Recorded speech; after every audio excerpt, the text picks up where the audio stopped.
In this video, I'm going to go over the GCSE Chemistry Unit 2 paper, and this was done in 2024. Question 1 is about metals in the reactivity series. So part A, we've got information about the different metals, so 3 different metals heated in air, and part 1 is we'll have to identify the metals. So metal 1 says it's a grey solid which burns with orange sparks and then forms a black solid. Well, the metal that will burn with sparks is iron. Now the question is asking us to identify. So iron or Fe is fine. On to metal 2. It's a red-brown solid which glows red and then changes to a black solid. Well, the metal that's red-brown in colour is copper, and it doesn't actually burn, but it glows red.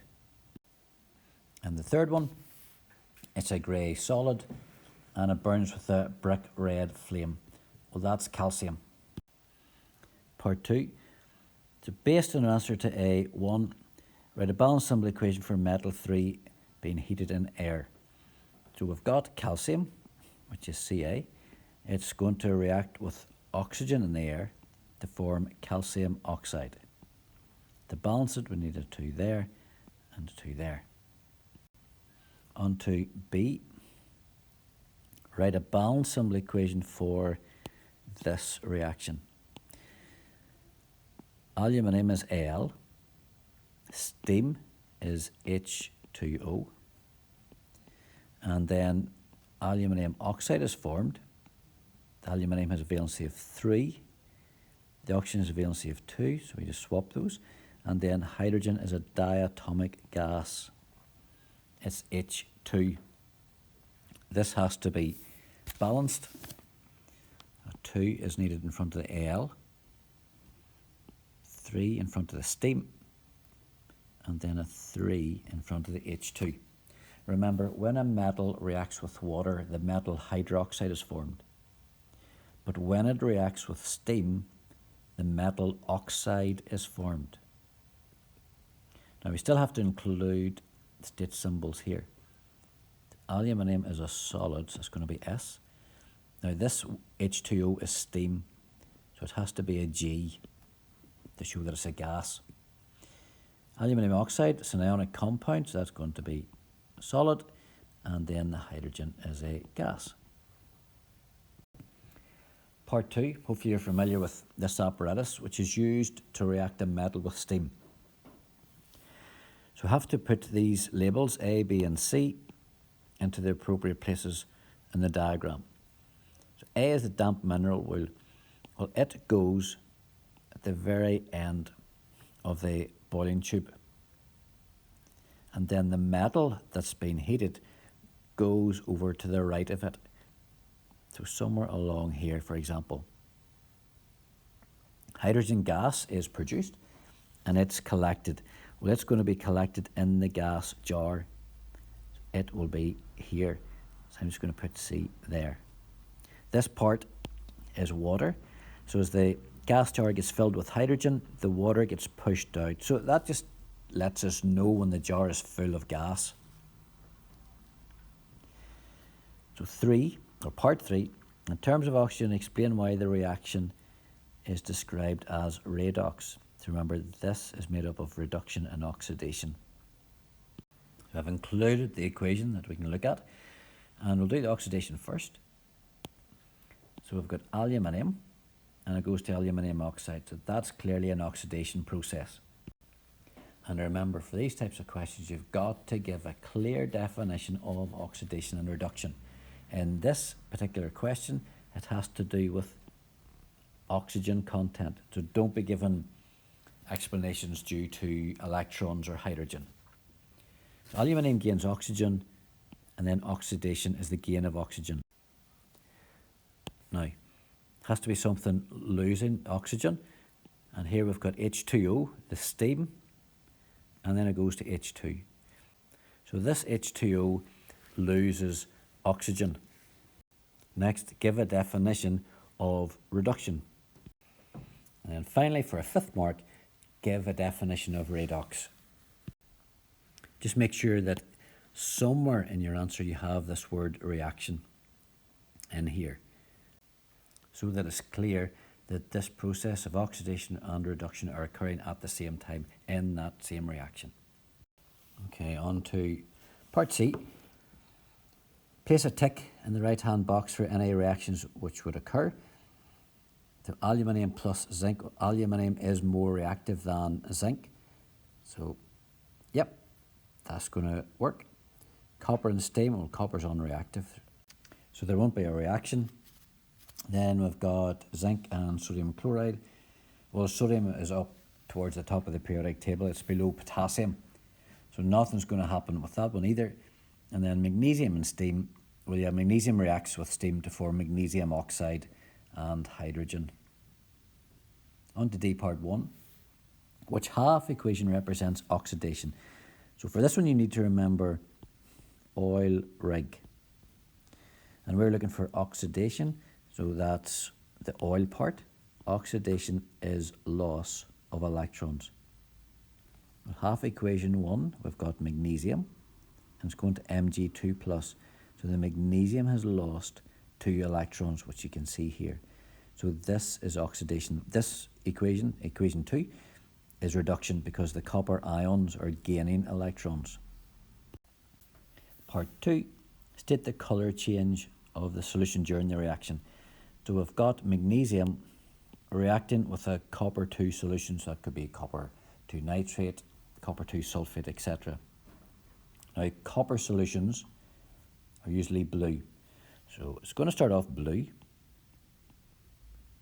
and then when the reaction happens there's a magnesium solution formed, because it goes from magnesium plus your copper, say, nitrate solution, that goes to give magnesium nitrate, and then copper is formed. Now magnesium ion solutions are colourless. If you have compounds of groups 1 or 2, magnesium is group 2, the compounds themselves are white when solid, and if they dissolve in water they will form colourless solutions. So that's compounds of groups 1 and 2, when they dissolve in water, will form colourless solutions. Question 2, part A. What is the total mass loss? Well, it starts at 0 and it goes up to here, so that's 0.88 grams. Don't forget the units. At what time did the reaction finish? Well, it's staying horizontal from here. That's 160 seconds. And you're often allowed a square or so before that, which would be around 156. Again, don't forget the units, which in this case is seconds, or S.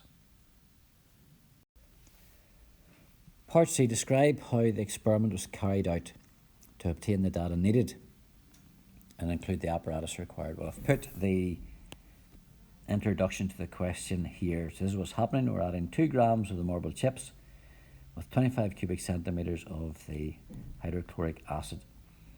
It's in a conical flask. So for all of this here, we're going to need 2 grams of marble chips, and that can be weighed out on a balance. The acid then has to be measured out, and it's 25 cubic centimetres, and that would be done using a measuring cylinder. The conical flask will then be placed on the balance.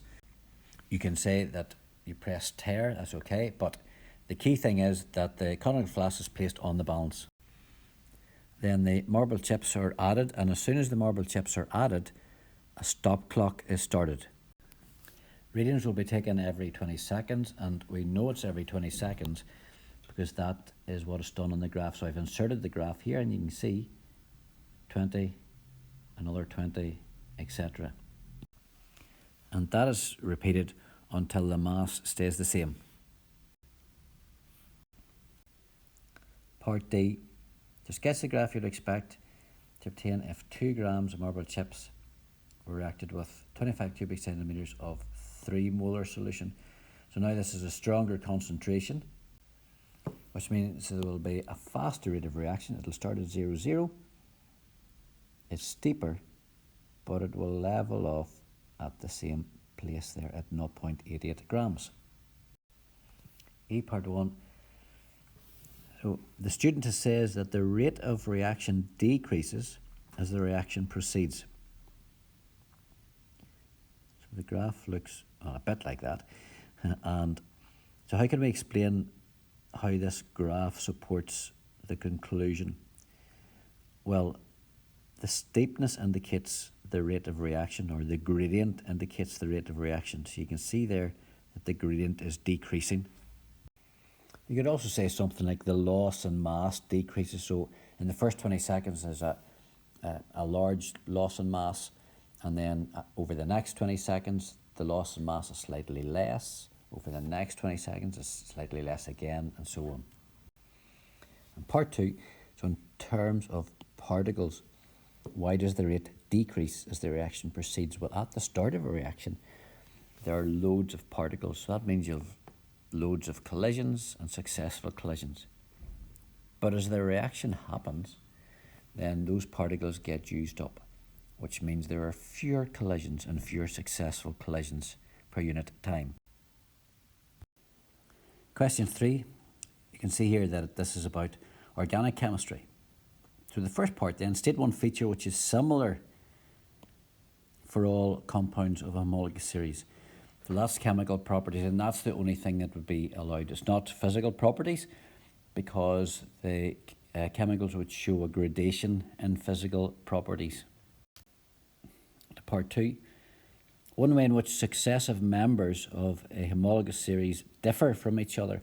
Well, as you go from one to the next, say from methane to ethane, that differs by a CH2 group. You could just say differs by CH2, that's fine. The other way they differ is in their physical properties. And then part 3, hydrocarbon, was a combination of those two words, hydrogen and carbon. So this is a compound or a molecule which contains hydrogen and carbon only. So make sure you have the word only in there. And this part here, compound, I said you can say compound or molecule, but do not say substance. Okay, substance is not correct. And make sure you don't say molecules here, like hydrogen molecules or carbon molecules. On to B. There's a nice question. We have to fill in some details about organic compounds. So A is an alkene, and we can see from the structures an alkene it's got a carbon-carbon double bond, so this is unsaturated. So the number of carbon atoms then are 1, 2, 3, 4. So that's based on bute. And it's going to end in ene because it's an alkene. And the double bond is in carbon number 2. It doesn't matter which side you start at, so 1, 2, or you go 1, 2. So this is bute-2-ene. The hyphens have to be in there. You don't just write bute-ene or bute-2-ene without the hyphens. The molecular formula then is C4H8. On to part B. Propanol. Well, the prop tells you that obviously there are 3 carbons. It ends in OL. So that means it belongs to the alcohol homologous series. The structure of it, well, there are 3 carbons, so we draw in 3. The OL, so that's the hydroxyl group, which is OH, is to carbon number 2. Now do make sure that the bond is going to the O. If it's going to the H, it's going to be wrong. And then you just surround the rest of the carbons with hydrogens. Then the formula for that, C3H7OH. It's nice just to see the OH here, so it's indicating that it is an alcohol. You can just write C3H8O. On to C. We've got an alkane, and we know it's an alkane because it ends in ane. So this is the alkane homologous series. Number of carbons, 4, and the molecular formula C4H10. Part D, which is a slightly trickier one. Carboxylic acid, so that tells you it's going to end in this C double bond OOH, the carboxyl group. Now there's only 1 carbon in it, so I'm going to draw it out first. with the carboxyl group. And that's all you need for the carboxyl part of it. We already have our one carbon. All that's left to do now is to complete it with hydrogen. So that is the structure, and that is known as methanoic acid. The structure for that, well, you can start from here and work your way along. So it's going to be HCOOH. Again, you suppose you could write something like CH2O2, for example. Part 2, which of the compounds would react with acidified potassium dichromate? Well, this here reacts with alcohols. So it's going to be B. The potassium dichromate solution is orange, and when it reacts, it turns green. Have to write a balancing equation for the complete combustion of A. Now, A was ethene, so it's C4H8. If it's burning, it's going to burn in oxygen, and that forms carbon dioxide and water. If it had been incomplete combustion, then it would have been carbon monoxide. Now, the way we balance these equations is we start with the carbons. So we've got 4 here, so we need 4 over here. Then we do the hydrogens. So we've got 8 on the left, we need 8 over here. So put a 4 there. And finally, do the oxygens. Well, we've got 4 2s are 8, plus 4 is 12. So we need 12 here, and we get that by putting a 6. So do the carbons first, then the hydrogens, finally the oxygens. The reagent required to convert A to C. So here are the 4 chemicals on the left, A at the top and D down the bottom. If we're going from A, which is this one, which alkene, to C, this one here, that's an alkane. We need hydrogen. You can see here that 2 hydrogens have added across that double bond. Part 5, carboxylic acid D is weak. What is meant by weak acid? Well, that's one that only partially ionizes in solution. Part 6, A undergoes or can undergo polymerization. State the type. Well, alkenes undergo addition reactions. That's because molecules can add across that carbon-carbon double bond. On to C. So this question is about cracking, where you break a long chain molecule or long chain polymer into shorter chain molecules and an alkene. Now, both sides of the equation have to balance. On the left, there are 4 carbons. On the right, we've got 2 already, so we need another 2. So we'll just draw those in. And then there are 4 hydrogens over on the left. Now, there are a total of 10 here, so that means we need another 6 here to equal 10. So we get ethane. How would you test the presence of the unsaturated compound? Well, this is unsaturated. An unsaturated compound contains at least 1 carbon-carbon double bond. And the way we test for this is using bromine water. And it changes from orange to colourless. On to question 4. This is about the purification of aluminium using electrolysis. So part 1, name the ore from which aluminium is extracted. That is bauxite.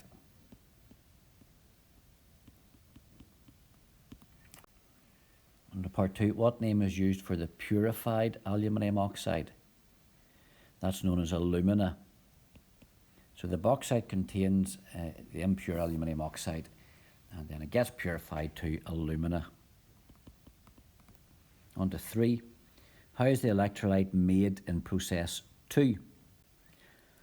Well, hopefully you remember that the aluminium oxide, the pure aluminium oxide, has a very high melting point. It's over 2000 degrees Celsius. So to save energy and to lower operating costs, the alumina is dissolved in cryolite, and that increases the conductivity of it, but it also lowers the melting temperature. So cryolite is the answer here. Part 4 is just a definition of electrolyte. You can say it breaks down or split in here instead of decomposed. On to part B. So here's a diagram of one of the cells that's used to produce the aluminium. And you can see there's a crust of aluminium oxide on the top.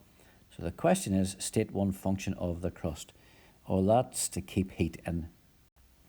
Now you could also say there that it prevents aluminium from reacting with the air or the oxygen. So obviously the aluminium forms and then it falls to the bottom. And if the air or the oxygen could get in here, it could react with some of the aluminium that's formed and so turn it back into aluminium oxide, which is not what we want. So the crust also helps prevent that air or that oxygen from entering and reacting with the aluminium.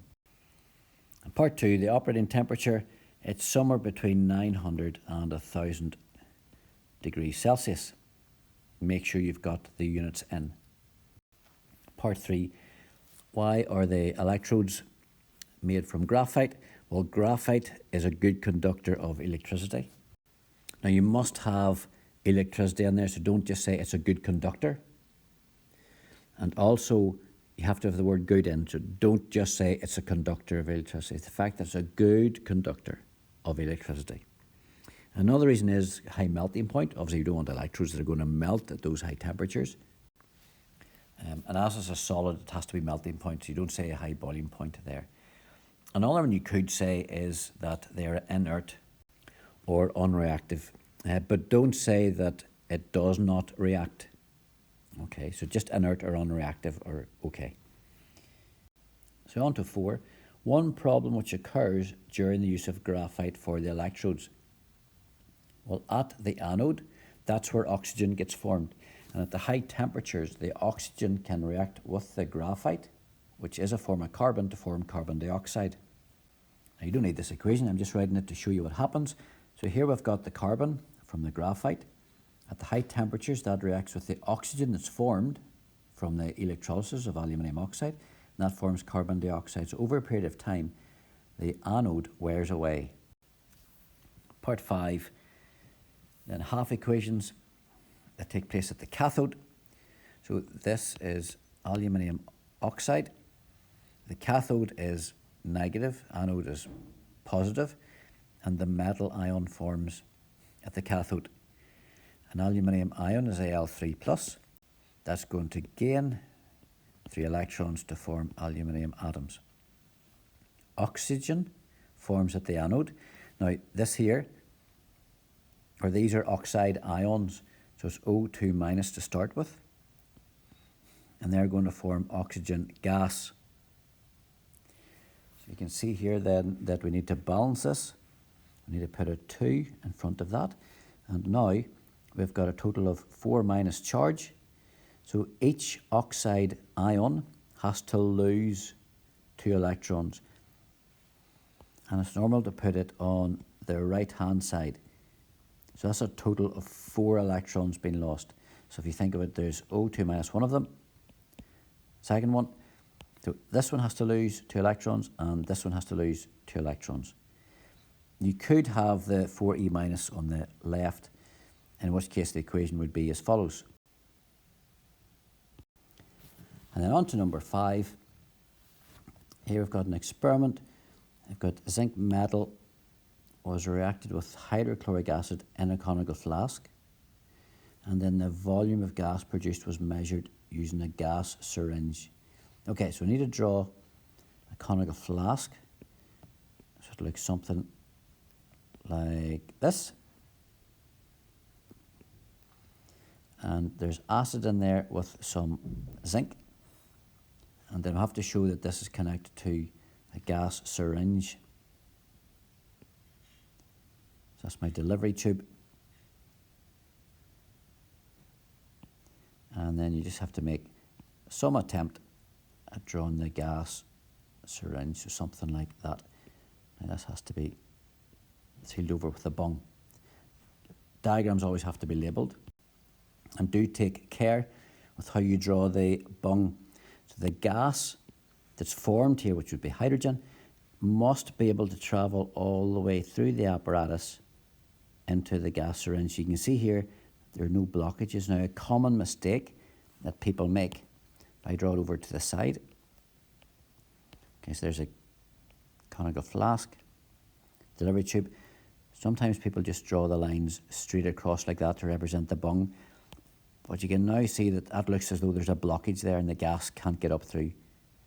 So you wouldn't get many marks for that. Part 2, calculate the mass of zinc in the impure sample. Well, the impure sample is 0.325 grams, so that's not all zinc.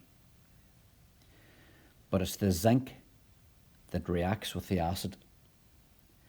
Now we're told here that the volume is 90 cubic centimetres, that's with the hydrogen. So we can work out the number of moles of this. So let's see, this is moles of hydrogen. That's going to be 90 divided by, because the units are in cubic centimetres, I'm going to divide here by 24,000. So remember, the volume of gas divided by 24, or 24,000, will give you the number of moles of gas. So that equals 0.00375. Keep your mole values here to at least three significant figures. Okay, don't do it to 2. That's not really enough. So now we know the number of moles of the hydrogen. You can see it's a 1-to-1 ratio. So we're going to start off then with the same number of moles of zinc. We now know the moles of zinc. We can find its RFM just by looking up at the periodic table. That's 65. So the mass of zinc equals 0.00375 times 65, and that equals 0.24 grams. Or if you look at the equation, it's to 3 significant figures here, so 0.244 grams would do. So calculate the percentage of zinc in the impure sample. Okay, so I've just calculated then the mass of zinc that's present. So I'm using the value of 0.244. The original mass of the impure zinc was 0.325. And we just multiply that by 100, and that gives us 75%. Or you could put in 75.1. On to a titration calculation. So the first part here, we have to state the colour change at the end point. So you've got to make sure with the chemicals the right way around. So let's read through the introduction. So we've got the metal hydroxide. It's dissolved in the distilled water added, or the deionized water, volumetric flask. Then samples of this solution were titrated against. Because you're taking out 25.0 cubic centimetres of the samples, that is going to be pipetted into the conical flask. So again, conical flask is the 25.0, and that's going to be of the MOH2. So this is the base, or the alkali, and that means the acid is going to be then titrated into it from the burette. Now the indicator is phenolphthalein, so the colour changes here are colourless in pink. Because it's an alkali to start with, and here it's going to be pink, and then as acid is added, it will change to colourless at the end point. Calculate the number of moles of hydrochloric acid. The concentration is 0.25. And the volume of acid required was 17.4. We divide that by 1,000 to convert the cubic centimetres here into cubic decimetres. And that works out to be 0.00435. Part 3, then calculate the number of moles of the MOH2. So we'll look at the equation, and we can see it's a ratio of 2-to-1. So there are going to be half the moles of the MOH2. Part 4, calculate the moles present in 250. So this value here is what was worked out in the previous part, and that was in 25.0 cubic centimetres. Well, to go, okay, part 5, we'll have to calculate the relative formula mass of the MOH. Now, if I do N equals the mass over the RFM, relative formula mass, or you can use MR. I'm just going to stick with RFM. We want to work out this. I'll just simply rearrange the equation. So we do mass over moles. Now, the initial mass was 3.72 grams. That's mentioned at the start of this part of the question. So we do 3.72 divided by the moles. We've just worked that out here. That's going to be 0.02175, and that equals 171. So now we have to identify M. So let's see what we know already. We know the MOH2 in brackets has a relative formula mass of 171. We can work out this OH bit. Okay, oxygen is 16. That's 17, and there are 2 of those. So this bit here is 34. So if we do 171 minus 34, that difference will equal M. So that is 137. So then what you do is look up the periodic table, and you'll find that barium has a relative atomic mass of 137. You can give the name or the symbol, it just says identity, so either is fine. Okay, an equilibrium question. So state and explain how the yield of hydrogen changes as the temperature increases. Okay, so it's important to note what the energy change is. We can see it's a positive value. That means that the forward reaction is endothermic. If the temperature is increased, the equilibrium will move to try and reduce that temperature. So in this case, it's going to move to the right. And so the yield of the hydrogen will increase. Explain why the yield of hydrogen decreases as pressure increases. So this has to do with the number of moles of gas. On the left-hand side with 3 moles. On the right-hand side there are 5. So if the pressure is increased, this equilibrium is going to move to the side with fewer moles of gas. In this case, it would move to the left. Just be careful here. Don't write POE for position of equilibrium. Okay, atom economy then. So we have to work out the atom economy for this reaction to 1 decimal place. So you can see here that there are 4 moles of hydrogen formed. And this is the one time where we use this balancing number to work out the total mass. So it's actually 4 2's to give us 8. So let's just go back to here. So it's going to be 8 divided by, and then you've got to work out the total mass of the products. So again, if we look at the equation, so there are 4 hydrogens, so we know that's 8. And then that adds up to 44. So if you add these 2 together, that's 52. So come back down to here then, it's going to be 8 divided by 52 times 100. That gives 15.4%. So just remember, with atom economy, you do make use of those balancing numbers. So, nearly done. So here we have to calculate the OH bond enthalpy. So the bond enthalpy is the bonds broken, or the total energy of bonds broken, minus the total energy of the bonds made. So the bonds obviously get broken on this side, and they get made here. So let's work out the energy required to break the bonds.